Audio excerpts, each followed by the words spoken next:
আসসালামু আলাইকুম প্রিয় এইচএসসি 2026 সালের পরীক্ষার্থীরা। এইচএসসি পর্যায়ে সব থেকে বেশি যে সাবজেক্টে ফেল আসে সেই সাবজেক্টের নাম হচ্ছে ইংরেজি। আমি এইচএসসি 26 ব্যাচকে কথা দিয়েছিলাম এই ইংরেজি আমি পরীক্ষার আগ মুহূর্তে তোমাদের কাছে একদম পানির মতো সহজ করে দিব। ইংরেজির এই বিষয়গুলো রিলেটেড আমাদের শর্টকাট যে ক্লাসগুলো আছে, একটা শিক্ষার্থী আমাদের একটা প্রশ্ন রিলেটেড ওই ক্লাসটা যখন দেখবে, আমি 100% গ্যারান্টি সহকারে বলতে পারি ছোটবেলা থেকে এই ইন্টারমিডিয়েট লেভেল অবধি তার যত প্রবলেম আছে আমাদের ওই এক ক্লাসে 10 থেকে 15 মিনিটে টোটাল প্রবলেম তা সলভ হয়ে যাবে। এবং আজকের কথা দিচ্ছি, এই আর্টিকেল রিলেটেড আজকের এই ক্লাস দেখার পর আর কোনো ক্লাস তোমাকে দেখতে হবে না। যদি একটু মনোযোগ সহকারে প্রথম থেকে শেষ পর্যন্ত ক্লাসটা দেখতে পারো তাহলেই যথেষ্ট। এবং প্রত্যেকটা শিক্ষার্থীকে বলি, মাত্র 310 টাকায় যারা এখনো আমাদের এইচএসসি 26 টার্গেট প্লাস কোর্সে যুক্ত হন খুবই দ্রুত করো, কারণ কি একটা মাত্র কোর্সে তুমি শেষ মুহূর্তের একদম শর্টকাট সাজেশন পাবে, সকল গ্রুপের পিডিএফ আকারে, বিগত কয়েক বছরের বোর্ড এমসিকিউ পাবে উত্তর সহ পিডিএফ আকারে, প্রত্যেকটা সাবজেক্টের প্রত্যেকটা চ্যাপ্টার অ্যানালাইসিস করা জ্ঞানমূলক নতুনমূলক প্রশ্ন উত্তর পাবে পিডিএফ আকারে, লিখিত অংশে শর্টকাট টেকনিক, গ্রামার অংশে শর্টকাট টেকনিক, পড়াশোনার রুটিন, এ প্লাস গাইডলাইন, এভরিথিং পাবে এই একটা মাত্র কোর্সে। সামনে সময় খুবই অল্প, এই জন্য যারা এখনো কোর্সে যুক্ত হও নাই স্ক্রিনে দেওয়া নাম্বারে 310 টাকা কোর্স ফি পাঠিয়ে এই নাম্বারে হোয়াটসঅ্যাপে আমাকে জানাবে ব্যাক কোর্স ফি পাঠিয়েছি, সাথে সাথে তোমাকে গ্রুপে যুক্ত করে নিব, তখন থেকে তোমার প্লাস প্রস্তুতি শুরু হয়ে যাবে। আর্টিকেলে টোটাল নাম্বারটা পেতে হলে ইংরেজি দ্বিতীয় পত্রের আমাদের প্রথম 1 নম্বর প্রশ্নই হবে আর্টিকেল। এবং আমরা ইংরেজিতে এই গ্রামারের জন্যই মূলত খারাপ রেজাল্ট করে থাকি। এই গ্রামারটাই আমি তোমাদের কাছে একদম পানির মতো সহজ করে দিব। আর্টিকেলে তোমাকে ভালো করতে হলে আমার দেওয়া সবচেয়ে ইম্পর্টেন্ট এই যে 7টা পয়েন্ট আছে, 7টা নিয়ম, এই 7টা নিয়ম মাথায় রাখতে হবে। যদি এই 7টা নিয়ম মাথার ভিতর নিয়ে পরীক্ষার হলে যেতে পারো তাহলে আর্টিকেল তোমার কাছে একদম পানির মতো সহজ হয়ে যাবে। এই 7টা নিয়ম মাথায় রাখা একদম ইজি এবং আর্টিকেলের অ্যান্সার করা। আমি এই 7টা নিয়ম দেখানোর পর তুমি বইয়ের আর্টিকেলের যে কোনো জায়গা থেকে প্রশ্ন আসুক তুমি অ্যান্সার করতে পারবে। অর্থাৎ আর্টিকেল নিয়ে এতদিন সমস্যা ছিল, কিন্তু আজকের পর থেকে আর কোনো সমস্যা হবে না। ভিডিওটা 1 সেকেন্ডও টানবে না, মনোযোগ সহকারে দেখবে। আর্টিকেলের এই বিষয়গুলোকে কমপ্লিট করার জন্য প্রথমত 1 নাম্বার নিয়ম, নাউন বা প্রোনাউন সিঙ্গুলার হলে আর্টিকেল এ এন বসে। আর্টিকেল বলতে আমরা কি বুঝি? এ এন তারপরে দি ক্রস, এই 4টাই তো আর্টিকেল বলতে আমরা এই 4টাই বুঝি, যে এই 4টা আমাদেরকে বসাতে হবে। অর্থাৎ জায়গা বুঝে, সেন্টেন্স বুঝে, যেখানে যেটা প্রয়োজন সেখানে সেটা বসাতে হবে। এখন কোনখানে কোনটা প্রয়োজন সেটাই এই 7টা পয়েন্টে উল্লেখ করা আছে। এই 7টা পয়েন্ট জানলেই যথেষ্ট। 1 নাম্বার, নাউন বা প্রোনাউন সিঙ্গুলার হলে আর্টিকেল এ অথবা এন বসবে জায়গা বুঝে। নাউন বা প্রোনাউন অর্থাৎ সেন্টেন্সটা বুঝতে হবে যে আমার যেখানে ড্যাশ দেওয়া হয়েছে, অর্থাৎ যেখানে আমাকে বসাতে বলা হয়েছে যে এখানে এ এন দা ক্রস যে কোনো একটা বসাও, ওই জায়গাটা বুঝে দেখতে হবে ওর পরে নাউন আছে নাকি প্রোনাউন আছে, এবং সেই নাউন এবং প্রোনাউন সিঙ্গুলার নাকি প্লুরাল। কারণ কি প্লুরাল হলে একটা বসবে, সিঙ্গুলার হলে একটা বসবে। যদি সিঙ্গুলার হয় তাহলে এ অথবা এন যে কোনো একটা বসবে, আর যদি প্লুরাল হয় সেক্ষেত্রে দা বসবে। ঠিক আছে, অর্থাৎ প্লুরাল হলে একটা বসবে, সিঙ্গুলার হলে একটা বসবে। যেমন ধর আমি একটা উদাহরণ দিই, মনে করো কার। কার কি? কার এককভাবে কি সিঙ্গুলার। কার বলতে কি আমি একটা কারকে বুঝিয়েছি। যখন আমি কার্স বলবো তখন কিন্তু আর প্লুরাল হয়ে যাবে, অর্থাৎ বহুবচন হয়ে যাবে। সেক্ষেত্রে যখনই কার্স বলবো তখন অন্য কিছু বসবে, তখন আর এ বা এন এর ওখানে জায়গা থাকবে না। যখনই কার বলবো তার আগে যদি ড্যাশ থাকে সেক্ষেত্রে এ বা এন অর্থাৎ পরবর্তী নিয়মগুলো বুঝে তুমি বসাতে পারবে। সহজ হিসাব, সহজ কথা। নাউন বা প্রোনাউন যদি সিঙ্গুলার হয় অর্থাৎ এককভাবে বোঝায়, অনেকগুলো না বোঝায়, এককভাবে বোঝালে তার আগে ড্যাশ থাকলেই ওইখানে এ বা এন তুমি সুন্দর করে বসিয়ে দিবে। যদি প্লুরাল হয় অর্থাৎ একাধিক বোঝায়, বহুবচন বোঝায়, সেক্ষেত্রে ওইখানে দা বসিয়ে দিবে। সহজ হিসাব। আশা করি এই 2টা পয়েন্ট তোমরা বুঝতে পেরেছো। নাউন প্রোনাউন সিঙ্গুলার হলে এ বা এন বসে। আমি যদিও প্র্যাকটিস নিয়মগুলো আগে দেখাচ্ছি, নিয়মের পরে আমি প্র্যাকটিস করে সরাসরি উদাহরণ সহ তোমাদেরকে দেখাবো। অর্থাৎ আমি নিয়মগুলো বোঝাচ্ছি, এরপরের প্রশ্নগুলোর উত্তর তুমি নিজেই করতে পারবে, আমাকে বলতে হবে না। আমি নিজেই তোমাকে সুন্দর করে দেখিয়ে দিব। বললাম না যে এই ক্লাসটা শেষ করার পর এই আর্টিকেল নিয়ে আর কোনো সমস্যা ইনশাআল্লাহ তোমাদের থাকবে না। 2 নম্বরে, নাউন বা প্রোনাউন প্লুরাল হলে আর্টিকেল দি বসে। বুঝতে পেরেছো? এটা প্রথমেই বলেছিলাম যে সিঙ্গুলার হলে এ এন আর প্লুরাল হলে দি, অর্থাৎ একের অধিক থাকলে দি বসবে, আর সিঙ্গুলার এককভাবে বোঝালে এ বা এন বসবে। ঠিক আছে, পরবর্তীতে 3 নাম্বার, শূন্য স্থানের পর মনে করো একভাবে একটা ড্যাশ দেওয়া আছে আমাদের প্রশ্নে। এই শূন্য স্থানের পর নাউন প্লাস অফ। ঠিক আছে, শূন্য স্থানের পর একটা নাউন আছে, এই নাউনের পর এইভাবে অফ দেওয়া আছে। যদি এরকম থাকে তাহলে এই ড্যাশে চোখ বন্ধ করে দি দিয়ে দিবে, দি হবে। শূন্য স্থানের এখানে কি বলেছে? শূন্য স্থানের পর নাউন প্লাস অফ থাকলে ওই শূন্য স্থানের আর্টিকেল কি বসবে? দি বসবে। আমি উদাহরণ সহ বুঝিয়ে দেবো যে মনে করো একটা নাউন আছে, এভাবে ড্যাশ দেওয়া আছে, এখানে একটা নাউন আছে, পরবর্তীতে এখানে একটা অফ দেওয়া আছে, তার আগে কি বসবে? একদম সহজ হিসাব, দি বসবে। ওকে, বুঝতে পেরেছো? এবার 4 নম্বরে আসি, পজিটিভ অ্যাডজেক্টিভ। পজিটিভ অ্যাডজেক্টিভ কোনগুলা বলো তো? এই যে এখানে লিখে রেখেছি, এই দেখো। সেন্টেন্সে যদি positive adjective my, our, your, its, his, her, their এগুলো থাকে, এর আগে বা পরে যদি ড্যাশ দেওয়া হয়, অর্থাৎ মনে করো মায়ের আগে ড্যাশ আছে, ঠিক আছে, বা আওয়ারের আগে ড্যাশ আছে বা পরে, এখানে কি বলেছে? Positive adjective my, our, your, its, his, her, their এর আগে বা পরে কোনো আর্টিকেল বসে না। অর্থাৎ এই পজিটিভ অ্যাডজেক্টিভ গুলো যদি থাকে, এর আগে যদি ড্যাশ থাকে বা পরে যদি ড্যাশ থাকে, তাহলে কোনো আর্টিকেল বসবে না। যখনই কোনো আর্টিকেল হবে না, এও বসবে না, এনও বসবে না, দিও বসবে না। যদি কোনো আর্টিকেল নাই বসে, তাহলে কি বসবে? অবশ্যই মাস্ট বি ক্রস বসবে। আমি প্রথমত তোমাকে এ এন এর নিয়ম বুঝালাম যে এ এন কোন জায়গায় বসবে, পরবর্তীতে দি কোথায় বসবে সেটা বুঝালাম, পরবর্তীতে ক্রস কোথায় বসবে সেটা বুঝালাম। এখন প্রশ্ন থাকতে পারে যে ভাইয়া নাউন বা প্রোনাউন সিঙ্গুলার হলে আর্টিকেল এ এন বসবে, বুঝলাম, কিন্তু কোন জায়গায় এ বসবে কোন জায়গায় এন বসবে সেটা তো বোঝা দরকার। কারণ এ এন আপনি বলেছেন দুইটাই বসবে যদি সিঙ্গুলার হয়, তাহলে কোন জায়গায় এ আর কোন জায়গায় এন সেটা বোঝার দরকার আছে না? এবার আমি সেটা বুঝাবো, একটু খেয়াল করে দেখো। 5 নম্বরে প্রথম অক্ষর যদি ভাওয়েল হয়, অর্থাৎ যখনই আমি আর্টিকেল করতে যাব তার প্রথম অক্ষর যদি ভাওয়েল হয়, ভাওয়েল বলতে আমরা কি বুঝি? এ, ই, আই, ও, ইউ। ইংরেজি এই 5টা লেটার কি? এই 5টা লেটার হচ্ছে ভাওয়েল। অর্থাৎ এই 5টা লেটার ব্যতীত আদার্স যেগুলো আছে সেগুলো কি? কনসোনান্ট। আর এই 5টা হচ্ছে ভাওয়েল। এখানে কি বলেছে?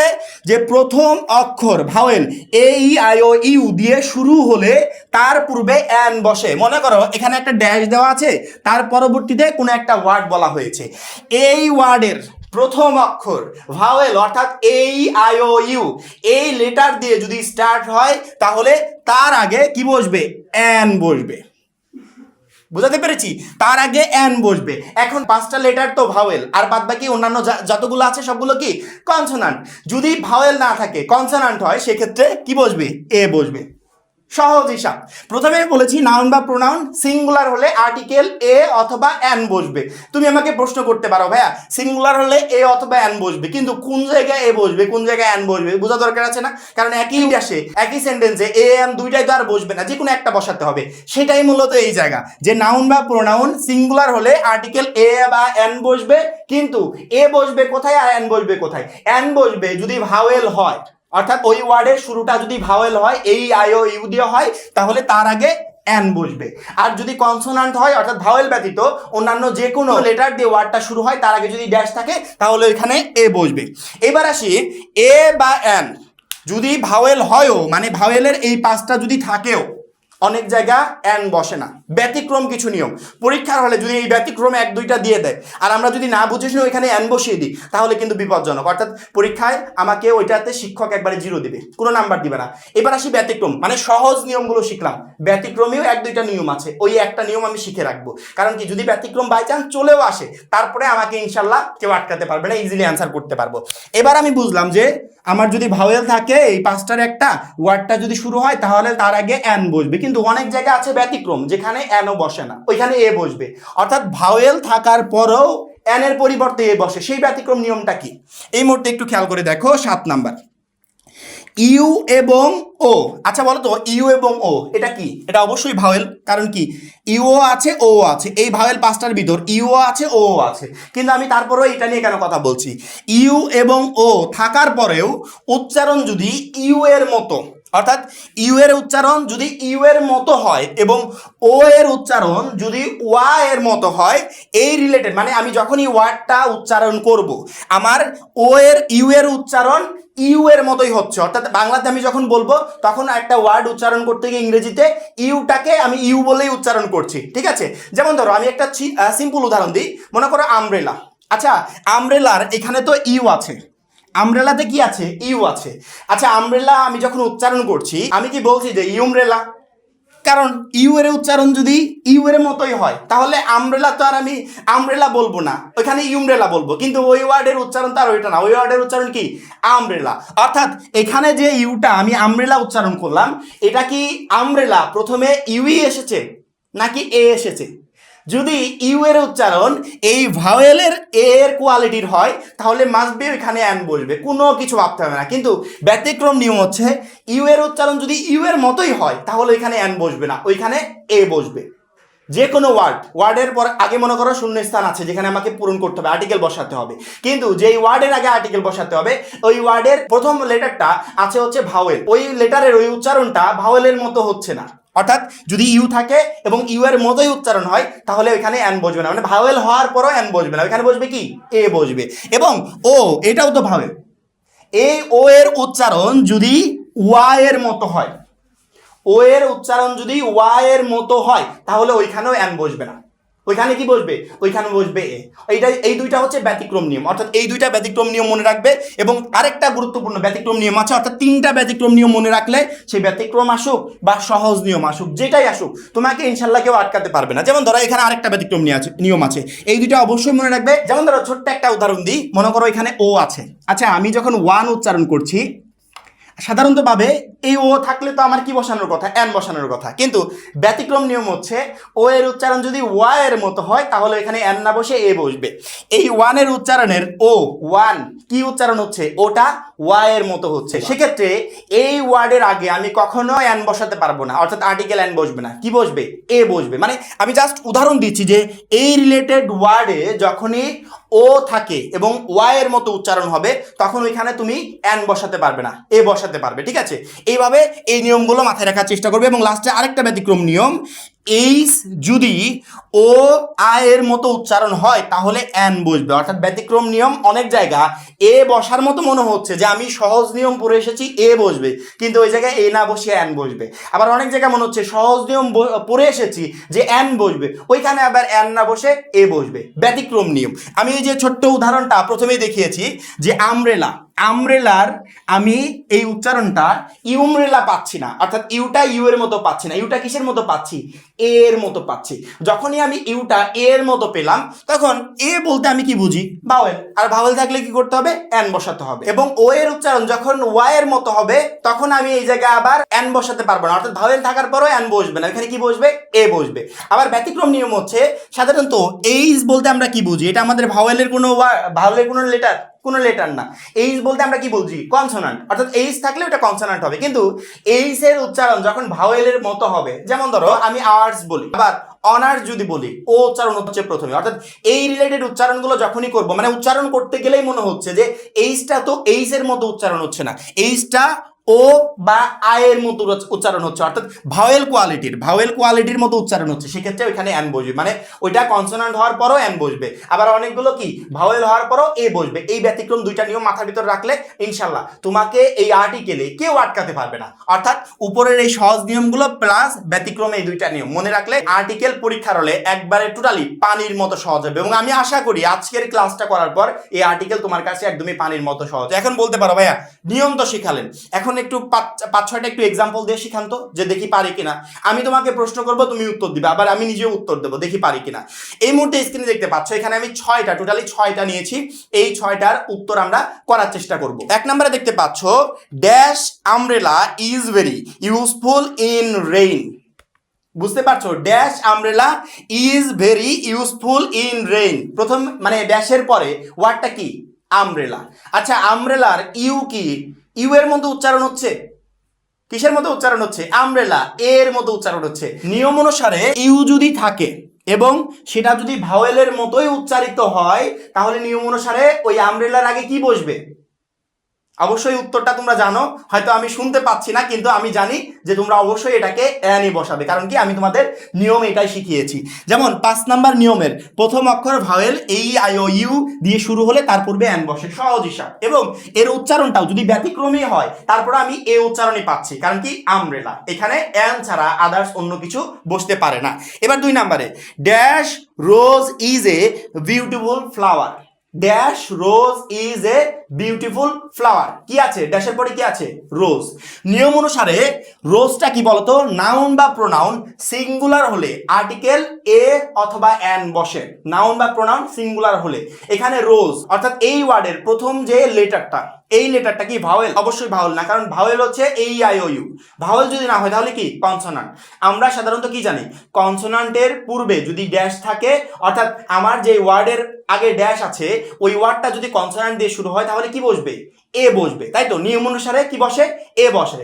আবার রোজ কিন্তু প্লুরালও না, এখানে রোজেস বলা হয়নি, প্লুরালও না, সেক্ষেত্রে প্লুরালও না সিঙ্গুলার। সিঙ্গুলার মানে কি জানি এ বা এন বসবে। আবার ওয়ার্ডের প্রথমটা শুরু হয়েছে, প্রথম এই লেটারটা শুরু হয়েছে কি কনসোনান্ট দিয়ে, কনসোনান্ট হলে কি বসবে? এ বসবে। চোখ বন্ধ করে উত্তর কি হবে? এ হবে। এবার 3 number, dash gold of this ring is pure. আচ্ছা সহজ উদাহরণ, আমি কোনো একটা পয়েন্টে বলেছিলাম নাউন প্লাস অফ। এই প্রশ্নে কি আছে? ড্যাশ গোল্ড অফ, নাউনও আছে গোল্ড অর্থাৎ স্বর্ণ, কোনো কিছুর নাম। নাউন বলতে আমরা কি বুঝি? যে কোনো কিছুর নাম বোঝায়। সেক্ষেত্রে গোল্ডটা হচ্ছে নাউন এবং এই নাউনের পরে কি আছে? অফ আছে। আচ্ছা নাউন এবং পরে যদি অফ থাকে তাহলে নিয়ম অনুসারে সেই ড্যাশের আগে ওই নাউনের আগে কি বসে বলো তো? একবারে সহজ নিয়ম, শূন্য স্থানের পর নাউন প্লাস অফ থাকলে সেই শূন্য স্থানে আর্টিকেল কি বসবে? দি বসবে। তার মানে উত্তর কি? 3 নম্বরের উত্তর দি, একদম সহজ হিসাব। 4 number, it is dash my pen. ঠিক আছে, it is dash my pen. আমরা এখানে কোনো কিছু একটা পাচ্ছি, কি পাচ্ছি বলো তো? মাই পাচ্ছি, অর্থাৎ ড্যাশের পরে কি মাই। মাই আমরা কোনোখানে দেখেছিলাম, এই যে 4 নাম্বার পয়েন্টে my. Positive adjective, my, our, your, its, his, her, their. Positive adjective থাকলে তার পূর্বে যদি ড্যাশ থাকে তাহলে কি বসবে? ওইখানে কিছুই বসবে না, অর্থাৎ ওইখানে কোনো আর্টিকেল বসবে না। তার মানে কি হবে? এই যে ক্রস। ঠিক আছে, তার মানে এটার উত্তর কি হবে? It is my pen. এর মাঝে আর কোনো কিছুই বসবে না, এর মাঝে ক্রস হবে, ক্রস হবে। ওকে, এবার 5 নাম্বার, ড্যাশ স্টুডেন্টস। স্টুডেন্টস মানে উচ্চারণ করতে গিয়ে স্টুডেন্টস হয়ে গেল। স্টুডেন্টস মানে কি? স্টুডেন্টস মানে হচ্ছে এটা হচ্ছে প্লুরাল, অর্থাৎ এখানে একজন শিক্ষার্থীকে বোঝাচ্ছে না, এখানে অনেকগুলো শিক্ষার্থীকে বোঝাচ্ছে। আচ্ছা যদি একজন শিক্ষার্থীকে বোঝাতো তাহলে কি হতো বলতো? তাহলে এ বা এন হতো। কিন্তু যখনই অনেকগুলো শিক্ষার্থীকে বোঝাচ্ছে স্টুডেন্টস, এ স্টুডেন্টস কি হয়? এন স্টুডেন্টস কি হয়? হবে না। একজন শিক্ষার্থীরা, এটা কোনো সেন্টেন্স হলো? একদমই না। এখানে অনেকগুলো শিক্ষার্থীকে বোঝাচ্ছে। নিয়ম অনুসারে যদি অনেকগুলো শিক্ষার্থী অর্থাৎ প্লুরাল বোঝায় তাহলে কি হবে বলতো?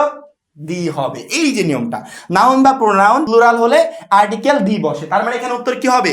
The students of our school are very brilliant. একদমই সহজ নিয়ম।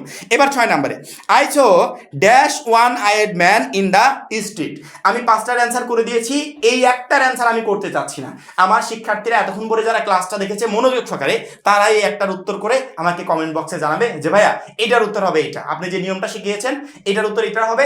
যারা এই উত্তরটা করতে পারবে আমি আশা করব আমার এই আজকের ক্লাসটা করানো সার্থক। ইনশাল্লাহ তোমার পরীক্ষা হলে আর্টিকেল অর্থাৎ ইংরেজি দ্বিতীয় পত্রের প্রথম 1 নম্বর যে প্রশ্নটা আসবে এই 1 নম্বর প্রশ্নে কেউ তোমাকে আটকাতে পারবে না। আমাদের আজকের এই ক্লাসটা তোমাকে 1 নম্বরে পুরো নাম্বার পেতে ইনশাল্লাহ সহযোগিতা করবে। অবশ্যই এর পরবর্তী ক্লাসগুলো 1 বাই 1 আপলোড হবে এবং আমাদের এইচএসসি 26 টার্গেটেড পাস কোর্সে যারা এখনো যুক্ত হওয়া নাই, আমার মনে হয় খুবই দ্রুত যুক্ত হয়ে সেই পিডিএফগুলো সংগ্রহ করা উচিত। কারণ কি সামনে সময় অল্প, এই শর্ট টাইমে তোমাকে এ প্লাস প্রিপারেশন নিতে, ভালো একটা প্রস্তুতি নিতে এবং শর্ট টাইমে সিলেবাস কমপ্লিট করতে আমাদের এই কোর্সটা প্রচন্ড পরিমাণে হেল্প করবে। সবাই ভালো থাকবে, সুস্থ থাকবে, আল্লাহ হাফেজ।